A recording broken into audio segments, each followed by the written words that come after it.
that my rag doll was missing from the wall. My first instinct was to call my girlfriend to ask if she had put it somewhere. She denied it and said the doll was still there, but it wasn't. I checked the doll's GPS. Yes, it has a GPS. The GPS showed the doll was at one of her friend's house. Let's call her Jess. I tried to be nice, and I told my girlfriend to tell Jess to bring it back before 5 p.m., and I'll pretend that this never happened. But if she doesn't, I will involve the police. She tried to fight me about it, but I told her about the GPS. Well, my girlfriend called me back saying that Jess denied having the doll. We had a huge argument, and I warned her that I wasn't playing about getting the cops involved. I waited until 5 and I went to the police. We went to Jess's house and I got the doll back. I pressed charges too. My girlfriend and I had an even bigger argument about me pressing charges. Both my girlfriend and Jess know that this doll was made by my father.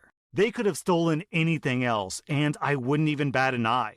I gave her friend a chance, and she tried to play stupid. They've been calling me a butthole and telling me to drop the charges. Then OP clarifies that his father used to make dolls, and this was the very first doll that he ever made. He gave it to OP, and OP's had it ever since. Also, 7 months ago, OP's house was robbed, but luckily they didn't take the doll. And since OP doesn't really care about his expensive items, but he does care about his doll, he installed a GPS device in the doll. Also, for some added context, OP admits that the doll looks a little bit freaky. It's kind of worn down and raggedy, and it has X's for eyes, so it kind of looks dead, and OP has the doll sitting in his living room hanging on the wall. So with that in mind, OP posted an update. My ex came over yesterday, and she was a mess. She explained that she actually had a problem with the doll, but instead of telling me about it, she went to her friends. They told her that it was creepy and weird for a grown man to have a doll and that I was too attached to it. This only reinforced her feelings. This was a regular topic between them, and they came up with ideas to get rid of the doll, but she never followed them until Thursday. Her friends were fed up with her not doing something because she and I were planning to move in together. Before they all left, my ex and Jess talked. Oh, my ex, interesting. Okay, that's an interesting little information nugget to drop suddenly. Okay. They agreed that Jess would take the doll and my ex would take care of the rest. My ex forgot about the GPS, and when I confronted her, she panicked. She actually called Jess and told her about it, but Jess told her not to worry, that I wouldn't do anything about it, but she was obviously wrong. I broke up with her. She tried to plead with me and even suggested couples therapy, but I just couldn't stand being with her anymore. I called a lawyer, and he told me that I could continue trying to press charges, but more than likely nothing will come of it, even with my ex's confession. But still, he'll try. I've already changed the locks, and I'm buying cameras for the whole house. OP, I'm really relieved to hear that you broke up with your girlfriend because she literally stole from you and lied about it. And what makes this so much worse is she never even respected you enough to come to you and talk about her concerns. It's okay, she doesn't like the doll, she finds it creepy. Understandable. Maybe OP would be okay with keeping it in a box under his bed or keeping it in his closet. She didn't even try diplomacy first. She just went straight to thievery. And the fact that she didn't even bother talking to OP about this very simple problem makes me think that she wouldn't even talk to OP about future problems. Oh, I'm sad at my boyfriend? Well, instead of resolving it peacefully, I'll just go have sex with a stranger and that'll cheer me up. It's a really screwed up, backwards, messed up mentality. Just deal with your problems like an adult. Talk to them. Reach some sort of common ground of mutual understanding. Don't steal from your partner. That's so toxic. OP, you get 0 out of 5 buttholes. I'm giving your girlfriend 3.5 out of 5 buttholes. That was r/Am I the Butthole. And if you like this content, be sure to follow my podcast because I put out new Reddit podcast episodes every single day.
Welcome to r/anti-work, where OP tricked his company into paying him $80,000 a year to do literally nothing.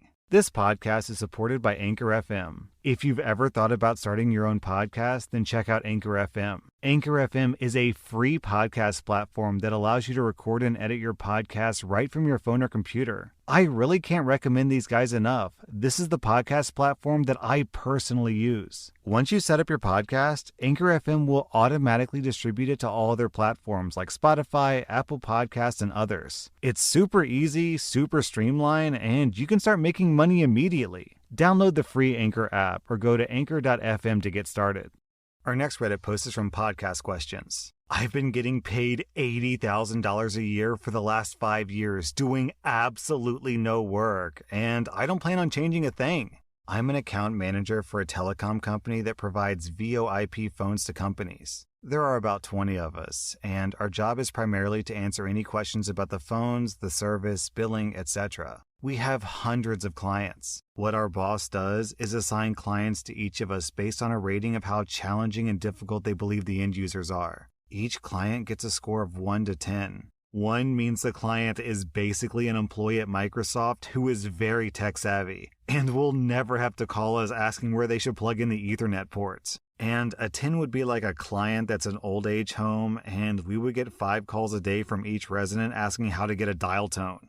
So one account manager may be assigned to a client who has 5,000 employees, but they're rated as a 1, so it provides them just enough work for 40 hours a week. While another account manager might get a client who has only 100 employees, but they're tech idiots and they call in constantly. Well, when I started, I got assigned a client with a few hundred employees who were rated a 10. So my company's algorithm predicted this would be just the right amount of work to keep me busy. As it turns out, this client is a highly skilled tech company that actually writes the software for the phones that we support. And their rating should have been a 1, not a 10. I get like 1 to 2 calls a week and literally nothing else. When it first became clear to me that they messed up the rating system, I was a good little employee, and I notified my manager that they may have not allocated the proper amount of work to me. I was told that their rating system was near perfect and that I shouldn't stir the pot. So I haven't stirred the pot for 5 years.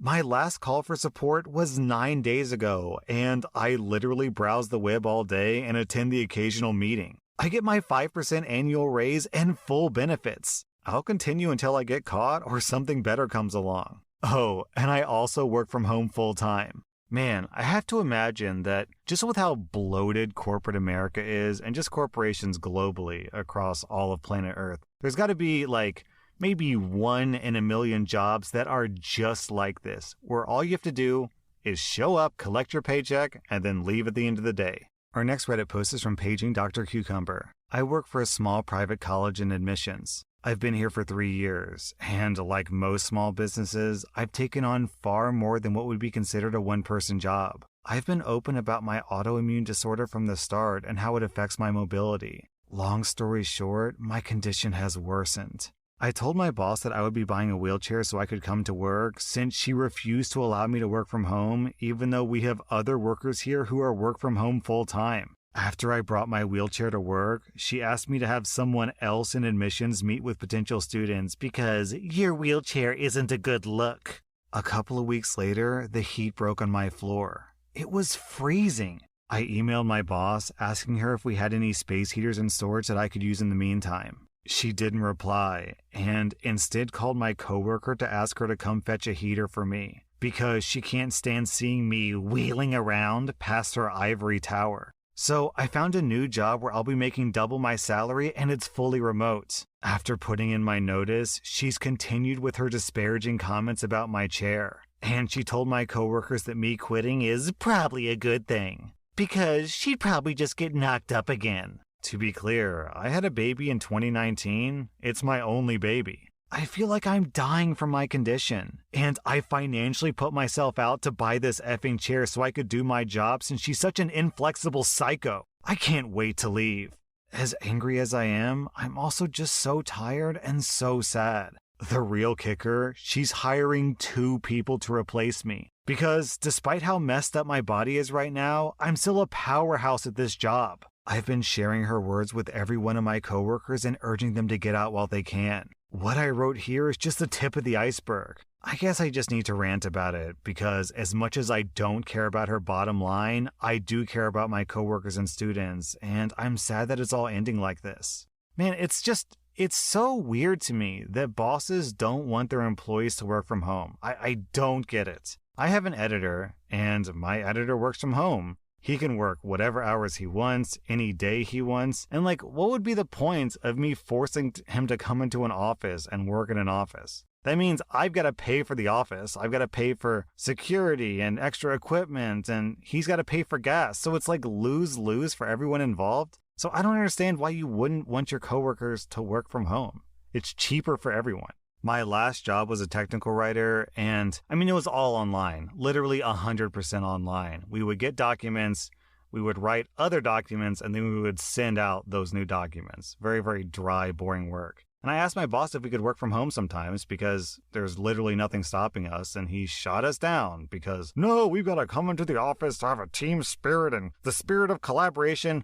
Keep in mind that we never actually worked with our teammates. We only, well, I guess that's not true. We would write our documents and then we would give our documents to our coworkers who would proofread them. But still, the way that we did that was we emailed them the documents and said, hey, can you read this? And now with COVID, they're all working from home anyways. So all their reasons for not working from home was just complete BS.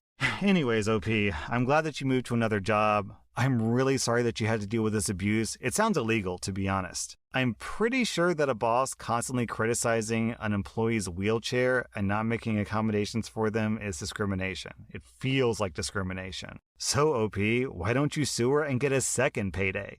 Our next Reddit post is from Savathan. My boss told me that I was fired as soon as I got to work, so I laughed and walked off. I spent the next 2 hours shutting down my station and packing my stuff. I even destroyed my client list. Mine was the largest in the branch. When I got home about 3 hours later, he called me. Hey, OP, where you at? I can't find you in the office. You fired me. Why the hell would I be at work? It's April Fool's. It was a joke. Get back in here. No, you clearly said that I'm fired. I'll be taking unemployment for a few months and filing a complaint with HR. He lost his mind and I hung up on him. It's not effing funny, so I'm taking a vacation and riding the wrongful termination train. He's called me 10 times, and I think HR is trying to call me now as well. And then OP posted an update. Alright, so after some cooling off, talking with HR, some other team leads and a lawyer for several hours last night and today, it looks like my boss, Michael, is losing his position in the company, and he's been put on leave. He's being replaced by somebody from the team, and the other people that he ran off are coming back and getting a raise for staying. I'm being shuffled to another team, getting a $5 raise and 4 bonus weeks of vacation. The team that I'm moving to, I'll be a secondary lead on, and it's a team that I've been trying to get to for 3 years. So I got a promotion and a raise. The new boss is far less of a hassle, and she's a lot more laid back. She went to great effort to get me to join the team that she knew that I wanted and gave me a lot more than I wanted. Michael looks like he's fired from what I can tell. He has a history of issues, but he got his severance from what I heard. Man, so if I'm reading this story right, I guess this guy for April Fool's came into work and fired every single one of his subordinates just as a joke, I guess? Man, that's not a joke. That's just mean. Down in the comments, we have this from Oblong and Neelis. My wife's boss tried that joke last year on a whole room full of people. Some of them started crying. It was horrible. With Volvo Recharge plug-in hybrids, you can make more of your everyday drive electric and still drive hybrid whenever you need to. From short errands to long-distance adventures, these plug-in hybrids make every electric journey count. We call them electric cars with a backup plan. Volvo Recharge plug-in hybrids. Learn more at volvocars.us/plug-in hybrids. This episode is brought to you by U.S. Bank. With U.S. Bank Payment Solutions, you can accept payments wherever you do business with no pricey hardware or software fees. Accept payments in-store, online, or on the go with a point-of-sale system as unique as your business. Safe and secure credit card processing is only the beginning. You also get access to powerful business management solutions tailored to your business with built-in tools for inventory management, sales, staffing, and more. And with everyday funding, you can get payment deposits within hours, 7 days a week. Faster funding means you can pay invoices quicker, cover your expenses faster, and increase your cash flow. So whether you run a restaurant or a pop-up shop, a lawn care service or an online store, let us help you streamline your business so you can focus on growing it. Visit usbank.com/business to learn more.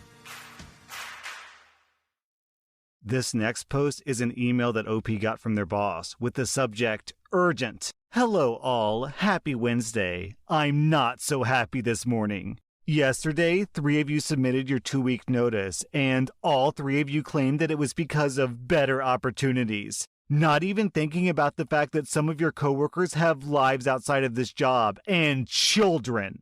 Are your better opportunities, which is doubtful, we pay you all fair wages, really worth affecting your team members' quality of life? I myself have children, and instead of being at their band recital this week, I'll have to be sitting at work posting job offers on Indeed instead. This is outrageous. You all need to speak amongst yourselves and plan these things out so you don't have to leave a company high and dry all at once. The lack of consideration from my employees is astounding. The new rule in our employee handbook will be updated to now requiring a 3 months notice, since that's how long it took to train you. You will give 3 months notice and train your replacement in the meantime, and your 3 months notice will serve as your consent for your base pay to be lowered by $6 an hour. Since you'll be leaving, your reduction in pay should no longer be an issue. That's how it works from now on. You can thank your insubordinates for this. You can also thank them for the extra 30 hours of overtime per week that you'll be assigned until I find new hires who are fully trained. I expect full cooperation from this team moving forward. Have a great day. Wait,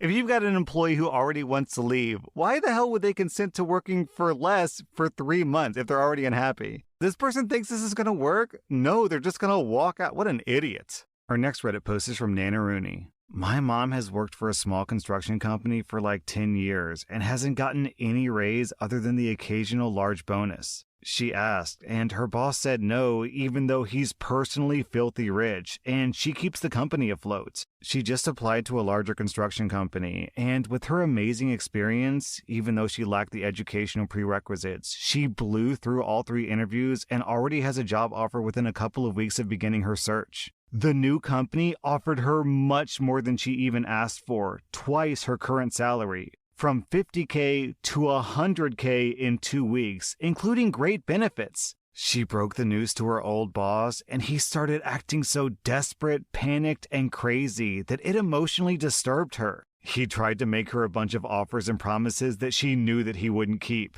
He offered to pay her more than the new company offered her. He point-blank told her, "I haven't been paying you the value that you're worth to me." What an effing slap in the face. I am so glad that she's leaving and said no to this old boy's offer. After all these years of loyalty and struggling financially as a single mom right in front of him, he admits that he was doing it on purpose. F him. Small businesses don't automatically equal better businesses, folks. Man, he actually thought that would work. So essentially what he was saying was, I have been underpaying you for the past 10 years. Like, okay, if you want to keep me, then pay me the extra $50K difference for the past 10 years that I worked for you, and then, yeah, maybe I'll stay. Otherwise, I don't know, not my problem, I guess. My boss called me in for a meeting. He told me that over the past 2 weeks, I've spent my unpaid break staring at my phone rather than interacting with him and my colleagues. And he likes to use those breaks to explain what we have to do throughout the day. And sometimes he has to explain it twice because I didn't hear it. He says he knows the breaks are unpaid and are our own time, but he would like me to put down my phone. I ask if there's anything wrong with my performance, and he says no, but if I don't like interacting with my colleagues, then perhaps it's just not the right place for me to be. A week later, he says that he decided to let me go because I don't seem happy there. I tell him I'll just pack my things and leave. He says that I can't do that because I have a 14-day resignation period, so I have to stay there for another 2 weeks. I explained that I only have to stay if I want to get paid for those 14 days, and since he decided to fire me, I will not stay there. He tries to force me to stay, but I refuse and drive home. I contact my union, and I ask them to look through my contract, all my paychecks, and my work calendars. They find out that my boss has been underpaying me and owes me close to $10,000. They also gave him a $2,000 fine. My union forces him to pay me, and a few days later he calls me and says that he's extremely disappointed that I decided to end our 3-year friendship like this. Bro, you've been stealing from him for 3 years.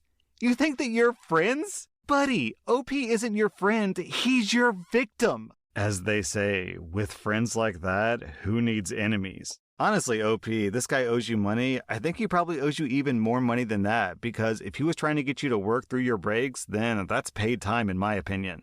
Our next Reddit post is from Plaid Bear. My wife got fired, so her entire store walked. As the title implies, my wife got fired at 1 p.m. Central Daylight Time. She was a store manager for a beauty supply chain. They claimed that she was stealing time when she corrected hers and her employees' missed time clock punches. You know, that totally normal thing that every US-based company in existence has practiced for the better part of 40 years. So let me give you some background on my wife. She's been a manager at this company for 3 years. In that time, she's successfully taken the bottom 10 stores and made them number 1, basically overnight. She's never gotten so much as a verbal warning, has never taken a vacation, and has run multiple stores at once as a direct manager, and has trained probably the better part of 65% of the retail employees in this region of the country. So the company receives an anonymous tip that my wife was stealing time. In this tip, they also received a tip that the lesbian couple employed at the store was hooking up in the back room, and that the 2 heterosexual couples were regularly spending time off the clock in the back room. Interestingly, the only person not criticized in this report was the employee that was announced to be the new manager of the store at 10:02 p.m. Central Daylight Time. The district manager comes in, hemming and hawing about how this isn't something that she wanted to do, and that she knows that my wife and I just had a baby.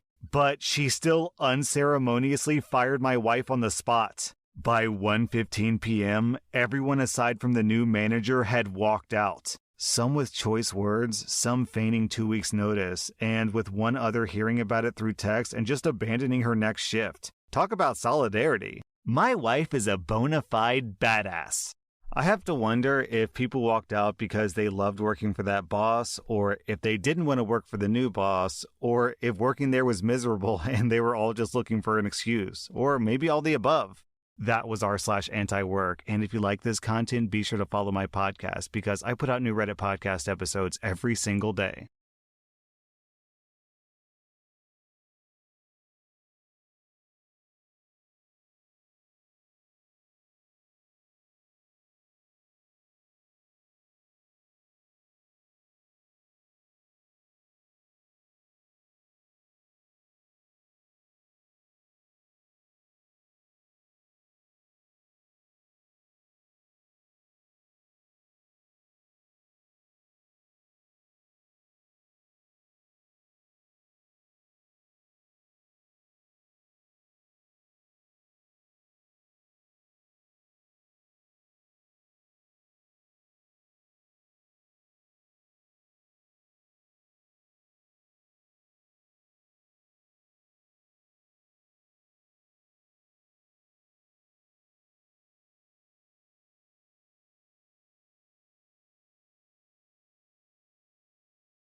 Welcome to r/malicious compliance, where OP gets their toxic employer shut down. This podcast is supported by Anchor FM. If you've ever thought about starting your own podcast, then check out Anchor FM. Anchor FM is a free podcast platform that allows you to record and edit your podcast right from your phone or computer. I really can't recommend these guys enough. This is the podcast platform that I personally use. Once you set up your podcast, Anchor FM will automatically distribute it to all other platforms like Spotify, Apple Podcasts, and others. It's super easy, super streamlined, and you can start making money immediately. Download the free Anchor app or go to anchor.fm to get started.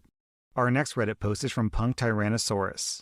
I love taking photos of people, so I was psyched when I got a job in a photo studio. It was a chain, so it wasn't like super high quality work, but it was still awesome. I took a lot of photos of very cute babies in particular. Well, the company had a 3-strike policy. Once there were 3 issues with you, you were gone. They made you sign off on every single one of the reports. It didn't matter how much time passed between strikes. Once you got a strike, it never went away. Okay.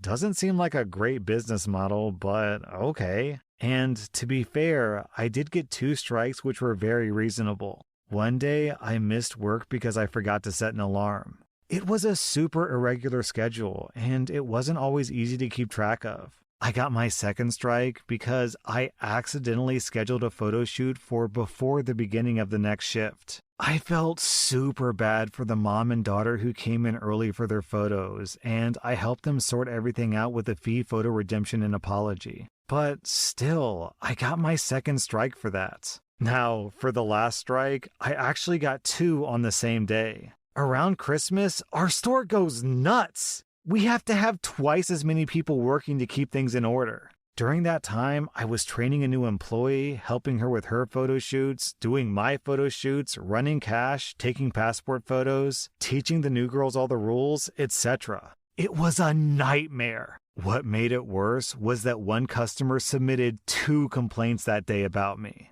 See, this customer felt that I was pushing her to buy photos.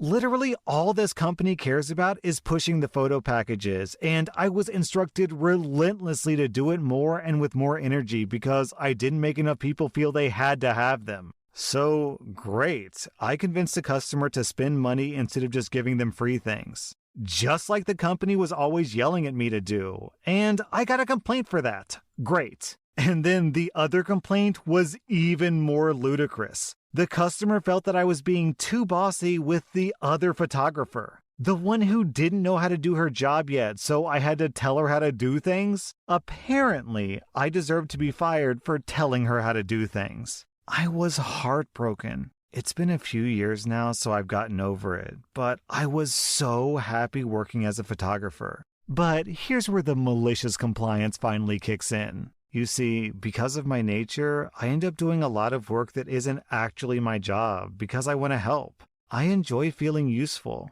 But they're firing me because they don't want me to sell things or train people like they literally told me to do. So, for the last 2 weeks of my job, I just stopped doing all the extra stuff. I stopped counting all the money for the deposits. That was the manager's job, even though she hadn't done it in half a year since making me do it. This meant that she had to come in on days she didn't work just to do the deposits. I stopped actively recruiting customers, which is what you're supposed to do in your downtime. You're supposed to cold call previous customers and prowl around the attached mall for people you can convince to get photos. The best tactic was always to find people with new babies, tell them how beautiful their baby is, and offer them a free print of one of their photos after a shoot. Almost no one passes that up because they have a wonderful photo to hold on to. I didn't feel guilty doing it because it genuinely made people happy. I stopped taking meticulous notes of every interaction that was worth following up on. I used to make a note for the next shift about how customer X seemed interested but was unconvinced, and that a simple reminder of the offer would probably be enough to get them to buy.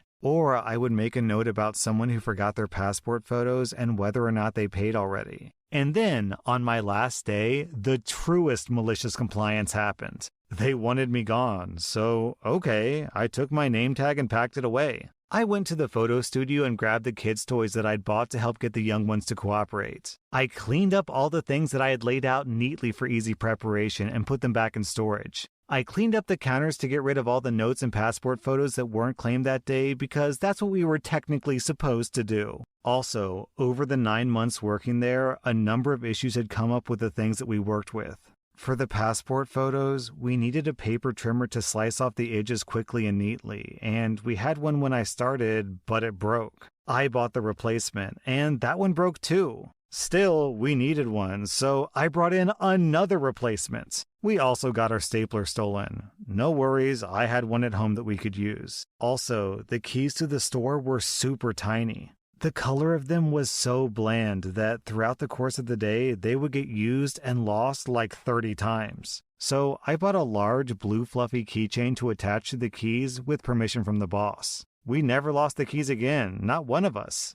Also, we had this sign that we used, and my boss accidentally dumped her coffee on that sign after she tripped one day. So I went out of my way to get a new one printed, bought a plastic sleeve for it, and set it up with a cardboard backing so that it wouldn't break or get ruined. It was better than the old one. So of course, when I left, I took my sign, keychains, paper trimmer, stapler, toys, and notably, the shutter button. See, our camera had a shutter button attached that would allow you to move around while snapping photos. Again, this helped with little ones because they don't understand directions, so you have to be able to physically draw their attention somewhere. This cord had gotten frayed and not been replaced. It shocked me nasty enough to leave a burn, so I took it off the camera and brought my own in. I got a call the next day asking me how dare I steal the company's supplies. I calmly replied that I had just taken back the items that belonged to me, and they could keep the broken paper trimmer that I had brought back in.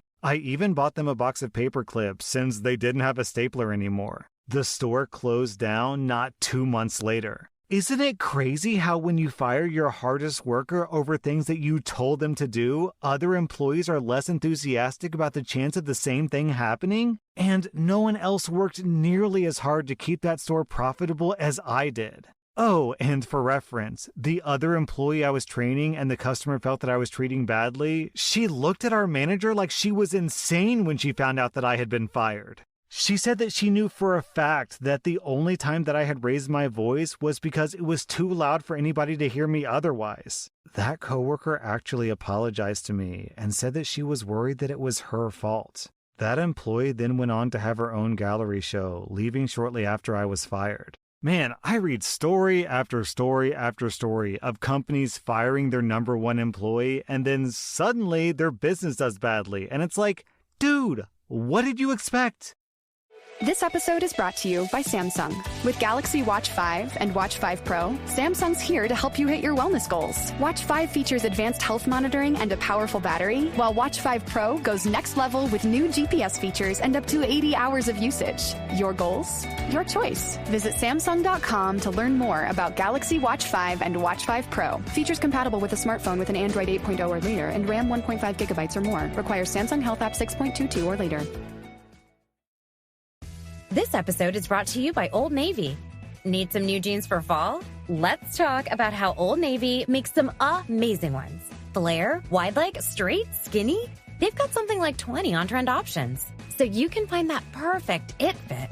Plus, Old Navy has locked in regular prices on all jeans through September 30th. Now, if only someone could do that for gas and groceries. So hurry to Old Navy or OldNavy.com now. Our next Reddit post is from Joe Mondo. My grandmother was an immigrant who had to leave school at the age of 12 after her own mother died. As the eldest daughter, it was her responsibility to take care of all of her younger siblings. Consequently, she never learned more than basic reading and math, and although she married and had kids of her own, she worked outside the home to add to household income, often doing cleaning and other low-wage work. Of her own children, most were reasonable people, but her youngest daughter was a complete parasite. She had no problem taking whatever she could from her mother, even having her mother co-sign on debts and leaving her to pay them off. Despite not having much education, my grandmother was a wise person in her own way, but not when it came to her own kids, and especially not her mooch daughter. She just couldn't stop letting her daughter misuse her. My grandmother ultimately became ill with cancer. Her kids took care of her, except for, you guessed it, the youngest parasite daughter. On her deathbed, my grandmother told her oldest daughter that she was worried about the mooch, and she relayed where she kept all of her money. It wasn't much, maybe $700 or so. And then she told her oldest daughter that when she died, she was to give it all to the mooch. After my grandmother died, her oldest daughter had to stomach giving her mother's last dollars to her miserable vampire of a sister. But to make it more tolerable, she decided to do it by sending it in installments of $10 a month. So that's what she did for years. Just $10 a month, every month. Not enough to splurge on anything, not enough to even make a difference in her life, almost as if it were nothing. I always admired my older aunt. She knew how to hold a grudge. Down in the comments, someone asked OP whatever happened to the parasite daughter, and OP replies, she tried to mooch off of her siblings, but wasn't very successful. She got my father to co-sign for a credit card or a loan or something, and then left him with $10,000 in debt. After that, he completely cut her off. She went on in her incredible low-life way, always going from one skeezy guy to another. I hate to think that I have any genes in common with her.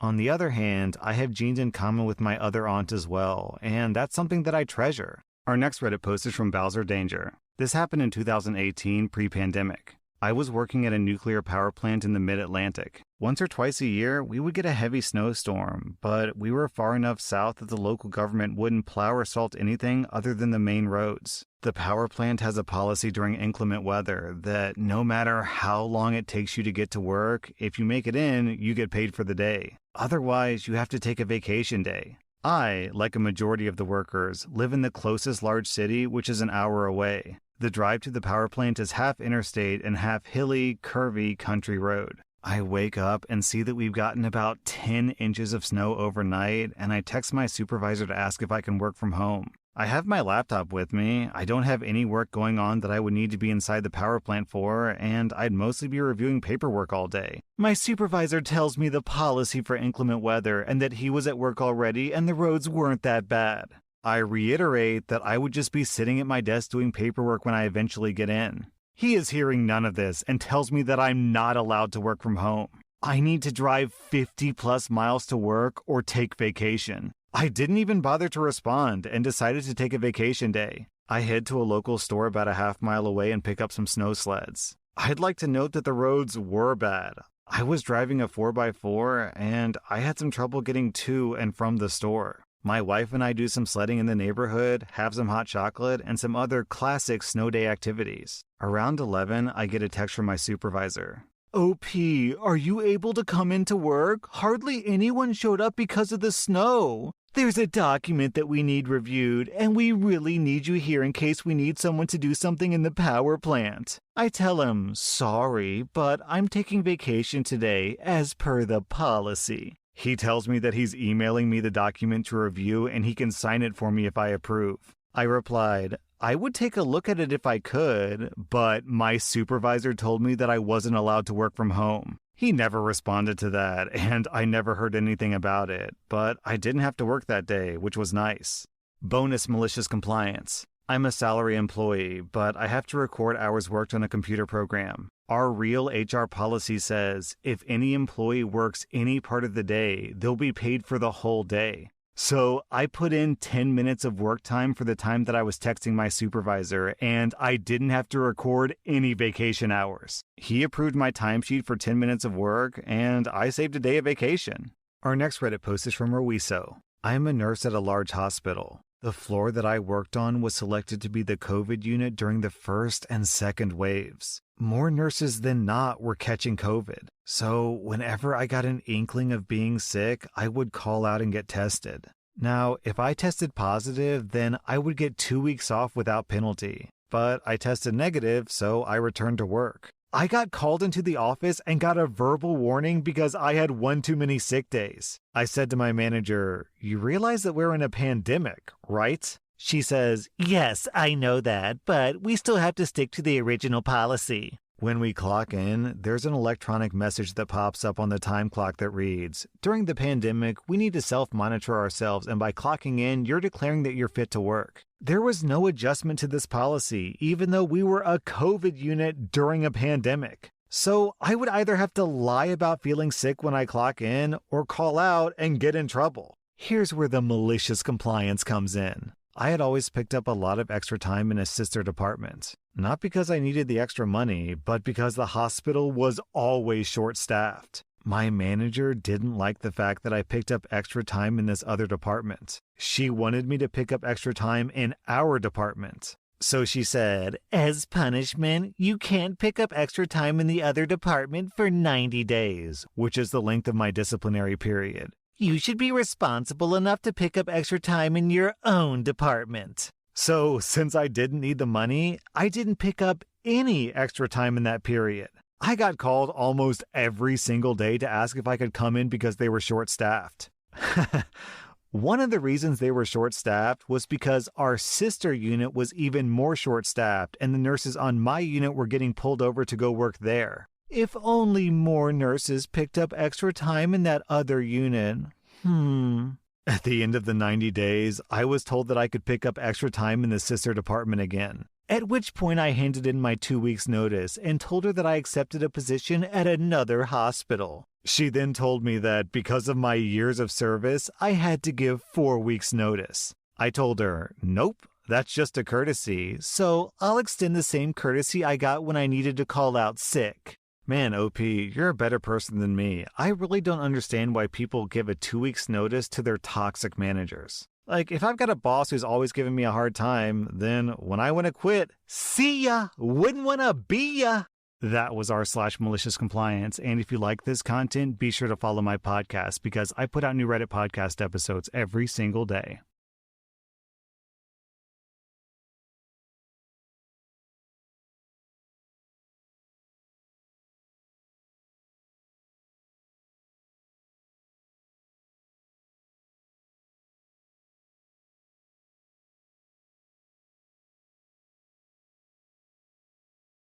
Welcome to r/entitled parents, where an entitled dad threatens to murder OP's boyfriend. Today's episode is sponsored by BetterHelp. Burnout is a real problem in the world of content creation, so I try to take my mental health seriously. That's why I appreciate BetterHelp online therapy to help manage stress and balance my life.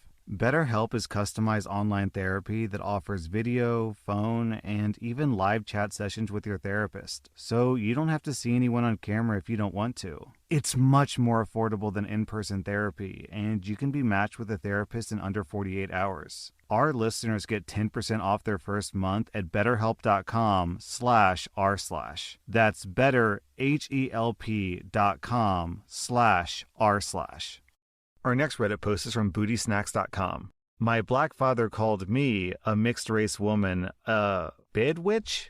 Bidwinch? I don't know what this word is. For having a white boyfriend, and he threatened to kill him multiple times. A bidwinch is a black woman who dates white people, often accused of seeking privileges. Oh.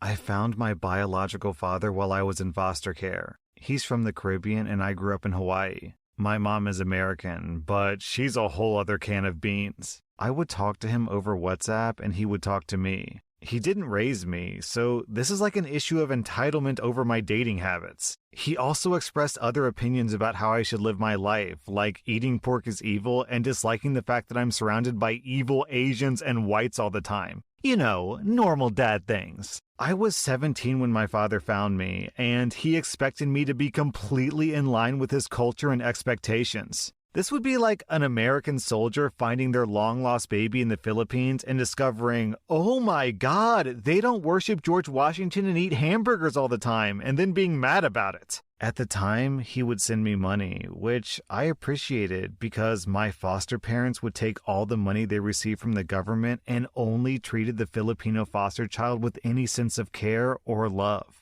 If it's not obvious, my foster parents were Filipino. Me and the other non-Filipino foster kids were left to fend for ourselves. We had a roof over our head and some food, but that was the extent of them caring for us. We would have to buy our supplies for school, pay for laundry, find a way to get clothes, toiletries, etc. They were also openly racist. My foster parents eventually lost their license. Anyhow, while talking to my father, it was revealed that he was a raging narcissist, just like my mother. He'd tell grandiose tales about himself, how everyone loves him, and how I need to go back to the Caribbean ASAP to go back to my culture. And he would say that I'm a black Caribbean girl. He would go on and on about culture, how I need to go back to my culture, how I'm a pure black woman, and I need to go back to my culture. Whenever I said that I was mixed race, he said that I had American cultural confusion. He was pretty racist against practically everyone who wasn't specifically exactly like him.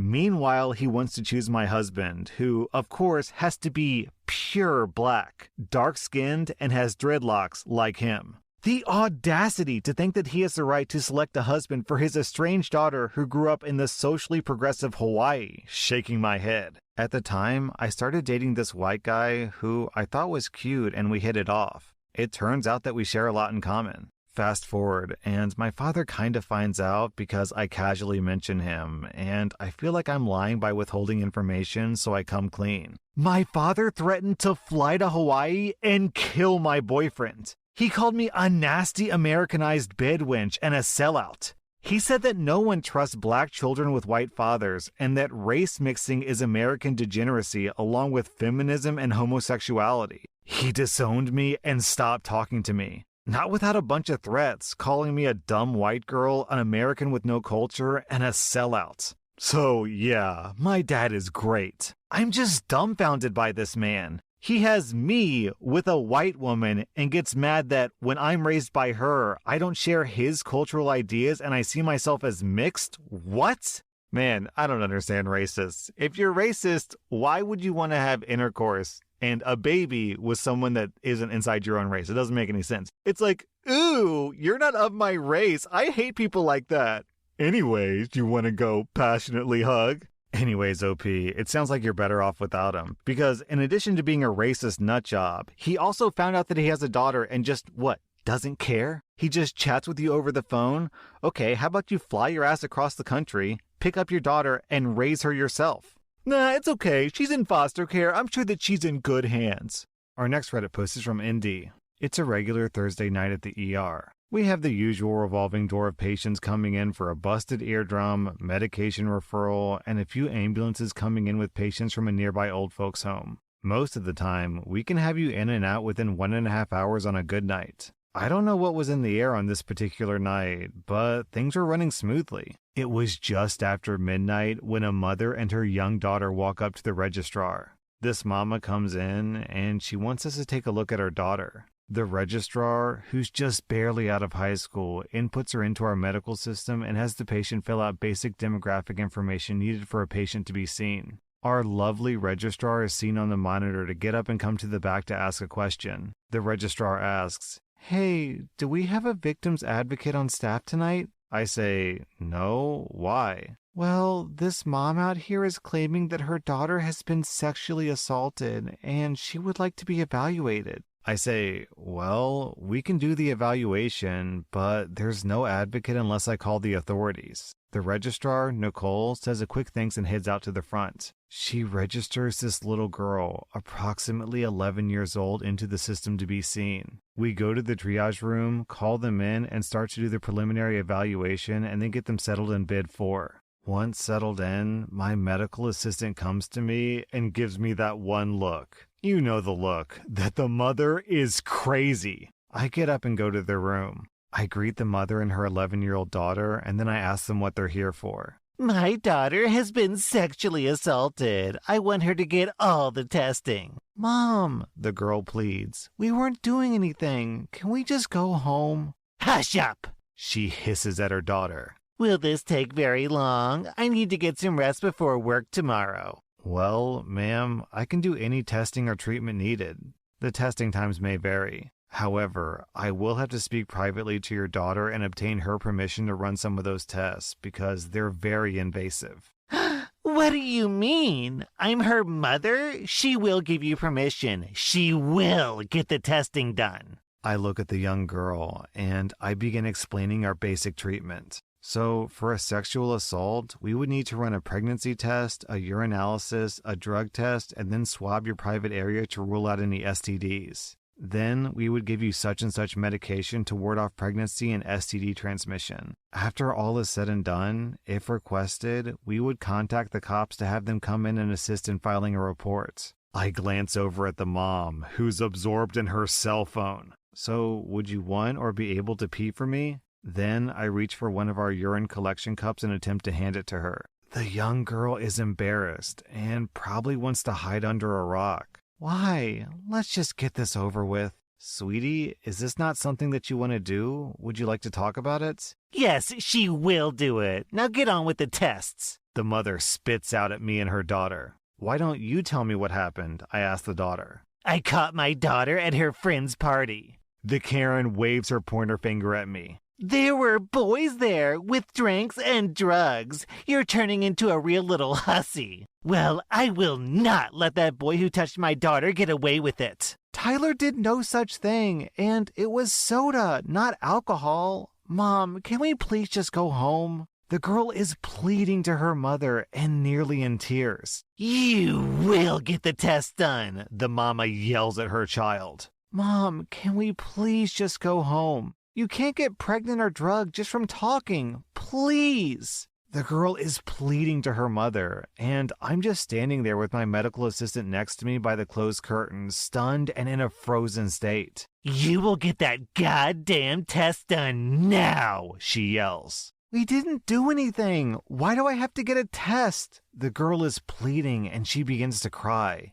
You will get that damn test done, even if it means I hold you down while they do it, she yells, and the girl begins to cry. I say, now, ma'am, I cannot and will not force your daughter to do anything against her will. What are you saying? You won't have to force her. I will. What, are you not going to treat my daughter? That's not what I'm saying, ma'am. I said that your daughter has a right to choose on whether or not she wants to participate in treatment. I will not force this child, no matter how old she is, to any test that she doesn't want. I understand this may be upsetting for you. We were all young and stupid once, but... I said test my daughter now! At this point, she is beat red in the face, huffing and puffing. I'm sorry, ma'am, but at this point, I'm going to have to ask you to leave, or I'm going to call security and have you removed. I will not be able to assist or help you this evening. With that, I turn, walk out, close the curtain behind me, and walk back to the nurse's station.